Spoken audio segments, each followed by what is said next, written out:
ये आकाशवाणी रायपुर है। छत्तीसगढ़ी समाचार बुलेटिन के संग वसुधा सेन के जय जोहार। अब सुनो आज के प्रमुख समाचार। राष्ट्रपति द्रौपदी मुर्मू अवैया 31 अगस्त ले 2 दिन के दौरा में छत्तीसगढ़ आही।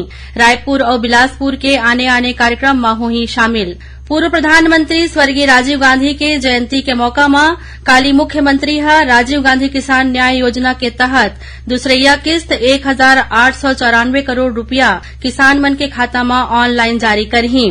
और छत्तीसगढ़ में आगामी विधानसभा चुनाव बर आम आदमी पार्टी अपन घोषणा पत्र करीन जारी।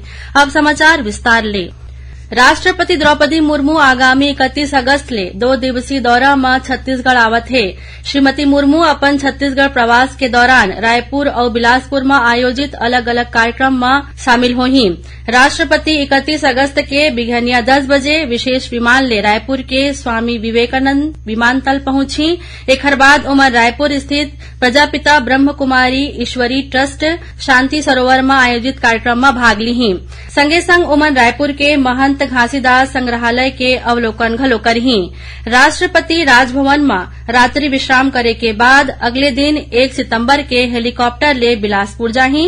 उहाँ रतनपुर स्थित मां महामाया मंदिर में दर्शन करे के बाद बिलासपुर स्थित गुरु घासीदास केंद्रीय विश्वविद्यालय के दीक्षांत समारोह में शामिल होही।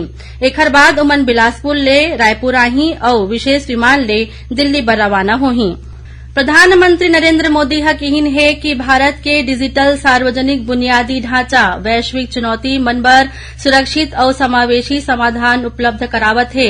बेंगलुरु में आज G20 डिजिटल अर्थव्यवस्था के बैठका में मंत्रिमंडल ला वर्चुअली संबोधित करत हुए प्रधानमंत्री G20 फोरम के संग समावेशी समृद्ध और सुरक्षित वैश्विक डिजिटल व्यवस्था के आधारशिला रखे के ये विशेष अवसर ला महत्वपूर्ण बताइन। उमन G20 देश मन ला वैश्विक प्रौद्योगिकी आधारित प्रणाली ऊपर काम करे के आग्रह करीन।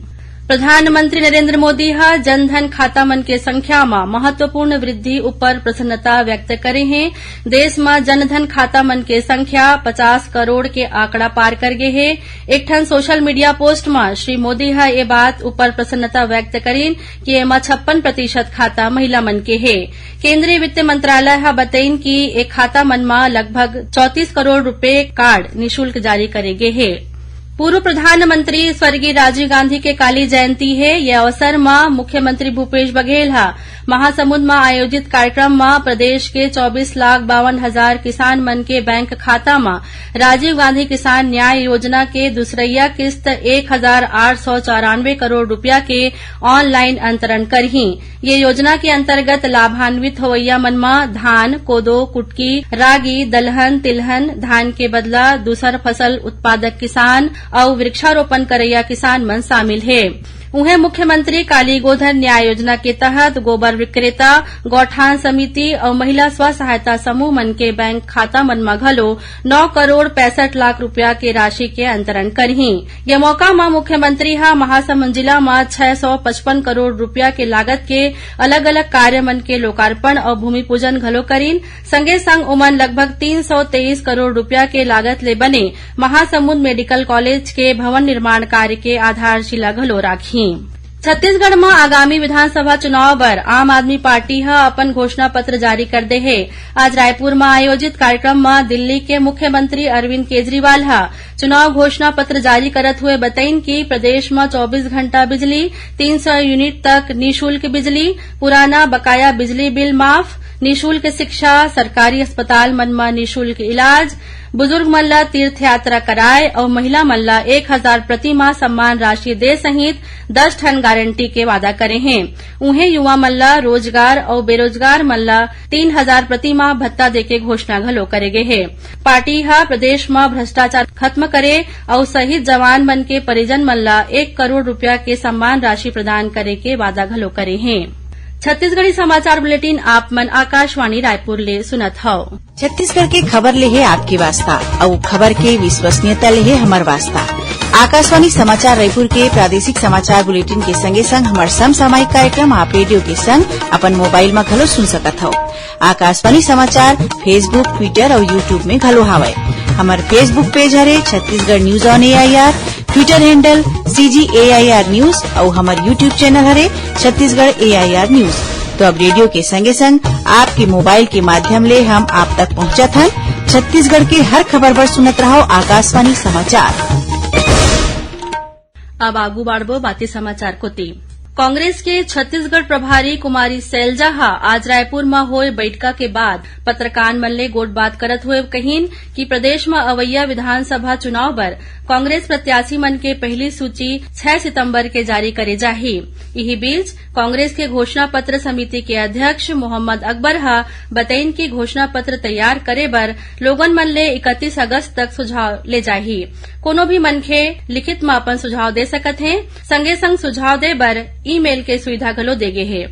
छत्तीसगढ़ के सब्बो जिला उपभोक्ता विवाद प्रतितोष आयोग मनमा नियुक्त अध्यक्ष और सदस्य मन बर 2 दिवसीय प्रशिक्षण कार्यक्रम के आयोजन निमोरा स्थित छत्तीसगढ़ प्रशासन अकादमी में करेगिस। कार्यक्रम के शुभारंभ के अवसर में छत्तीसगढ़ राज्य उपभोक्ता विवाद प्रतितोष आयोग के अध्यक्ष न्यायमूर्ति गौतम चौरड़िया हकीन की प्रशिक्षण ले कौशल बाढ़थे और गुणवत्ता में विकास होथे। एकरे सेती समय समय में प्रशिक्षण होवत रहना चाहिए। कार्यक्रम में खाद्य सचिव टोपेश्वर वर्मा, छत्तीसगढ़ राज्य उपभोक्ता विवाद प्रतितोष आयोग के पूर्व अध्यक्ष न्यायमूर्ति CD वाजपेयी और छत्तीसगढ़ प्रशासन अकादमी के संचालक TC महावर घलो मौजूद रहीन। राज्य शासन हा स्कूल शिक्षा विभाग में हड़ताल में गे सहायक शिक्षक, समग्र शिक्षक LB के विरुद्ध अनुशासनात्मक कार्रवाई करे के निर्देश जारी करे है। लोक शिक्षण संचालनालय डहर ले इस संबंध में विभाग के सब्बो संभागीय संयुक्त संचालक, जिला शिक्षा अधिकारी और विकास खंड शिक्षा अधिकारी मल्ला शासन के निर्देशानुसार कार्रवाई करे बर कहे हैं। गौरतलब है कि प्रदेश के सहायक शिक्षक, समग्र शिक्षक LB छत्तीसगढ़ सहायक शिक्षक फेडरेशन के आह्वान में पूर्ण सेवा के गणना कर सही वेतन निर्धारण और वेतन विसंगति ला दूर करे बर पाछू 10 अगस्त ले हड़ताल करत हैं। ये हड़ताल ले स्कूल मन में अध्ययन अध्यापन के काम प्रभावित होवत है। राज्य सरकार हा एला गंभीरता ले लेवत हुए कड़ाई ले कार्रवाई करे के निर्देश दे हैं। मतदाता सूची में नाम जोड़वाए बर आज प्रदेश के सबो मतदान केंद्र मन में विशेष शिविर के आयोजन करे गे हे। उन्हें काली 20 अगस्त के घलो मतदान केंद्र मन में विशेष शिविर लगाए जाही। जिन लोगन मन के नाम अभी तक मतदाता सूची में नहीं है उमन इस शिविर में जाके आवेदन प्रस्तुत कर सकत हैं। संगे संग जिन मतदाता मन के नाम या पता गलत दर्ज हुए है उह मन शिविर में जाके सुधरवा सकत हैं। एकरे संग विशेष शिविर में आधार नंबर ला मतदाता परिचय पत्र ले घलो जोड़े जाही। यही बीच कलेक्टर और जिला निर्वाचन अधिकारी डॉक्टर सर्वेश्वर भूरे के अध्यक्षता में रायपुर जिला के स्वीप समिति के बैठका के आयोजन करेगिस। बैठका में कलेक्टर हा चुनाव के दौरान जिला में मतदान के प्रतिशत बढ़ाए और सब्बो मतदाता मन ला वोट दे बर प्रेरित करत हुए विशेष जागरूकता अभियान चलाए के निर्देश दीन।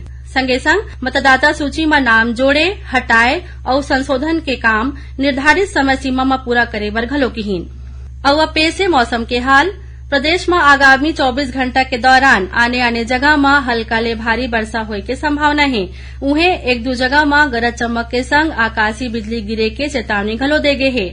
मौसम विभाग के अनुसार एक ठन निम्न दाब के क्षेत्र उत्तर छत्तीसगढ़ और ओखर आसपास बने हुए हैं। एकर प्रभाव ले राजधानी रायपुर समेत प्रदेश के कई ठन जगह में हल्का ले मध्यम वर्षा हुआ थे। पाछू 24 घंटा के दौरान कुछ एक जगह में तेज वर्षा घलो दर्ज करे गे है। निचला इलाका मन में पानी भरे ले सामान्य जनजीवन प्रभावित होवत है। आखिर में प्रमुख समाचार एक घो फेर। राष्ट्रपति द्रौपदी मुर्मू अवैया 31 अगस्त ले 2 दिन के दौरा में छत्तीसगढ़ आही। रायपुर और बिलासपुर के आने आने कार्यक्रम में होही शामिल। पूर्व प्रधानमंत्री स्वर्गीय राजीव गांधी के जयंती के मौका में काली मुख्यमंत्री हा राजीव गांधी किसान न्याय योजना के तहत दूसरिया किस्त 1,894 करोड़ रुपया किसान मन के खाता में ऑनलाइन जारी करही।